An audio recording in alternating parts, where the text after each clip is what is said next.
All right, let's start looking at some of our characteristics of our higher degree polynomials. So we know with our second degree, our parabolas, they have a vertex and they open up or they open down, right? And our vertex, remember, could be a maximum or it could be a minimum. It's pretty straightforward. Well, when we get into degree of 3 or higher, we need to pay attention to some certain things. We need to pay attention to its shape, its end behavior, the number of roots, and do they have any maximum or minimums, which in this case we call local minimums and local maximums, because there could be multiple ones, depending on which area you're looking at and what type of degree it is. So let's just take a look at our cubic, our third degree. So for our third degree equations, what do we notice about the shape of all these? Well, they all kind of make, some type of S in a way. It's like an S that fell on its side. In this case, this first one, it starts down, it comes up, comes back down like a parabola, but then it bounces back up. So it finishes on the opposite. It started from down low, finishes up high. And we have some other ones that are very similar to that. Same thing here, except this one doesn't totally bounce down low, but it comes back up. Same thing with this green one. It came up, bounced back down, and it came back up. Okay, and then we had ones that started up high, but if you noticed, same thing, they worked themselves back, and then they finished the opposite direction. Okay, same thing with this red one here, came up and finished the opposite direction. So it looks like the shape has the same type of end behavior with all these. And what do we notice about the end behavior? It's opposite from how it started. So if it starts down, it finishes high. If it starts high, it finishes down or low, right? So that's one thing that we should notice about our third degree polynomials here. How many roots would they have? Well, we kind of talked about that yesterday. If it's third degree, it should have 3 total roots. And some of them are nice and easy to see. So in this first case, my 3 roots, 1, 2, 3. They're all x-intercepts, so I know those are all real roots. Do I have any other cases where that's true? Yep, down here at this blue one. 1, 2, 3. So those both have 3 real roots, right? Because they're real numbers. There's another one that has 3 real roots, but it's kind of harder to see. If I notice this red one up here, I got 1, but then this red guy doesn't come up and above and back below. You see how it hits the x-axis? We call this a bounce, and we'll get into that in a little bit further here. But this is where there is a double root. Okay, and we'll talk about that in just a second. So there's really 2 roots there and 1 root there for a total of 3. And the same kind of case is this one. We see a root right here, and then we're actually going to have 2 imaginary roots or complex roots because it doesn't cross or bounce off the x-axis anymore. So we'll talk about that in a little bit later too. And then this last guy, same thing. You got 1 root, and there's going to be 2 complex roots, 2 roots that are not real. And the one thing that we know about these 2 is that they're going to be conjugates of each other. And we'll talk further into that too. And I proved that back in our Section 5 notes when we looked at complex numbers. When I did that one on the parabola, they're always conjugates of each other. Okay, they always get 2 roots that are conjugates if they're complex. Oh, and let's take a look at our local maximum and minimums. And if we notice, some have local maxes and mins, some don't. So have a look at this first guy. You got a local max and a local min, right? There's a local max and a local min. If I look down low, now I got a local min, then a local max. This next one's kind of tricky. There isn't any local min or local max. Sounds a little different case. Whereas in the rest of these, local min, local max, local max, local min. So we're just looking in specific spots if they have any maxes or mins. And then we also have 4th degrees, our quartic, we like to call them. Quartic shape. So shape and the end behavior. If you take a look at the shape and end behavior, now they start and end the same, don't they? So in this first guy, it started down low, right? Started in the negative direction and it finished in the negative direction. The next one, it started from the positive direction and finished in the positive direction. Okay? And if you notice, degree 4, that's an even number, right? And if I look at the one previous, that was in odd degree, right? And they finished opposite ends. Okay, that's something that we should start noticing. And roots, how many roots should they have? They should have 4 roots.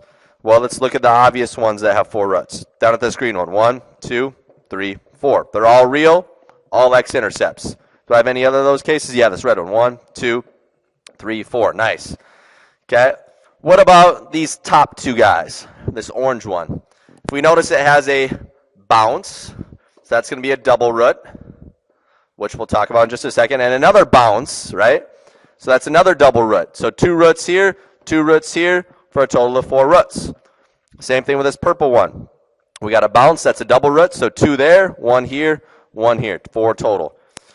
Okay, this last one gets a little tricky. Here's a root, and then we call this a terrace point, and we'll talk about that in just a second. Whenever there's a terrace where it like levels off for just a bit, see how it kind of levels off there? That's a triple root. Okay, and I'll show you how we can all represent those in just a little bit. But they all have 4 roots, right? Triple root would be 3 plus 1 for a total of 4 roots. So they all have 4 roots. And local maxes and mins, okay, now they could have up to 3 local maxes and mins. And the same type of thing. Let's just look at this first one. We got a local max here, a local max here, and a local min there, okay? They're just kind of like the vertices of, or the vertices of like the little parabolas that happen throughout in a way. Okay, and if we look at the kind of the shape, they almost make like, you know, an M shape or a W shape. That's kind of the shape that they get for a degree 4, a quartic. And let's just look at a 5th degree as well. We should be getting used to it now. They're going to end opposites, right? Starting the ends are opposites. Start as opposite the end, right? If we should notice that it's an odd degree. If we look at the roots should be the exact same as the degree, so it should have 5 roots. And, you know, in some cases they're kind of tricky. Like here's a double root, triple root, so 2 and 3 for a total of 5. Down here you got 1, 1, 1, 1, 1. So they're all real. You know, sometimes they're imaginary. I don't think I have an imaginary here, but some are double, some are triple roots, and we'll explain that here in a second. Same thing, local maxes and mins. You could have up to, 4 total now. So you can't have as many as the degree, but it's always like 1 less than degree for the local maxes and mins. 1 less than the degree. All right, so if I look down like this blue one, got a local max, a local min, a local max, a local min. I could never have 5, but I could always have 1 less or smaller than that. Okay, so the thing that we noticed, end behavior. Even degrees start and end the same. Right, so we could have a parabola. We could have a 4th degree. Okay, things like that. Odd degree, start and end opposite. So a 3rd degree and a 5th degree. Okay, they're always going to end opposite. That's something that we realized. Another thing we realized is the degree number equals the root number. Okay, some roots are real, and those you can see are the x-intercepts. And we'll talk here in a second about the double and triple roots. But then some are also imaginary.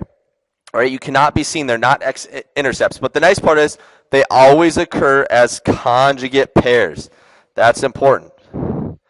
Okay, so if you have an imaginary root, a complex root, if you had a complex root of, let's say, 3 plus 3i, we also know that there'd be another root of 2 minus 3i. It's conjugate. Okay, so that always occurs on all polynomials whenever there's complex roots. So don't forget that. That's a big, important rule for us.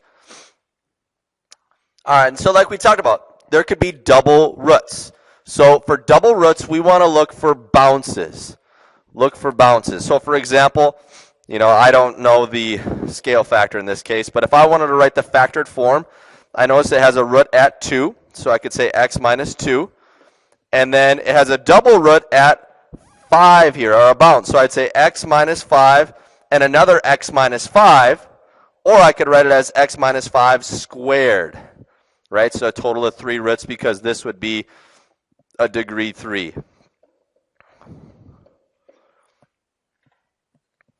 Okay, well, the same thing with this one. If I notice It starts down and it ends up, so it's got to be an odd degree. So what do you think? Is this going to be 3 roots, 5 roots, or 7 roots? Well, let's take a look. This looks like a solid root here, right here, right here, and here we have a bounce. So there should be 2 roots there. So when I write this guy, when I write this root, I don't know the vertical stretch here, but I would say that as x minus negative 4, x plus 4, and it'd be squared because it occurs twice. And then I'd put the rest of them, x plus 1 for this guy, and then x minus 2 and x minus 3. That should be a 3. Okay.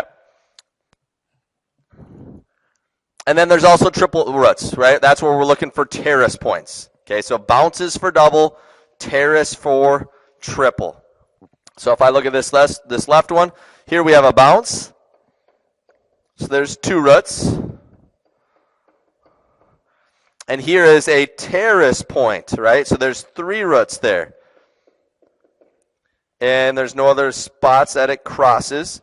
And let's see, it started up and it ended down, so it's got to be odd. I'm guessing it's going to be a 5th degree, right? 2 roots, 3 roots for a total of 5. If I wanted to write this in factored form, I don't know the vertical stretch yet, but I could say x minus negative 4, x plus 4 for this bounce, and that's squared because 2 roots are occurring. And then here we have a x minus 2, right? And that's cubed because it's a terrace. It occurs 3 times. That root occurs 3 times. That's the trick there. Okay, same thing here. We got a triple root right here. And the single root. So 3 roots, 1 root. And it looks like it should be an even degree because it started from the positive and it ended in the positive. So this should be a degree 4. So that works out, right? So what we're noticing is that if we're given the roots and a point that it goes through, we should be able to write its equation. Because, like in this case, when I'm given a point, I need to solve for that a, that vertical stretch right there. And remember, the point can't be one of the roots. It cannot be one of the roots. Let me repeat that one more time.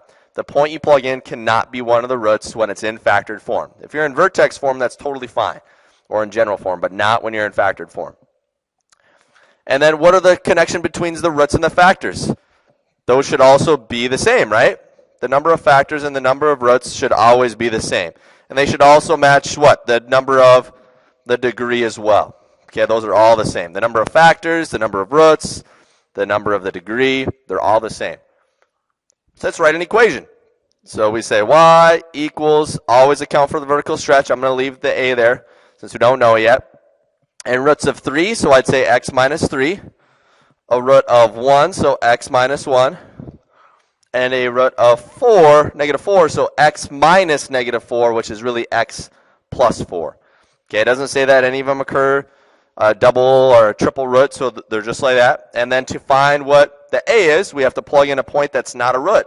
Well, the only point we know is the y-intercept at 36. That'd be the point 0, 36. I plug in 36 for y and 0 for x, and we end up with 36 equals a times negative 3 times negative 1 times 4, which gives us 12a, so a would be 3.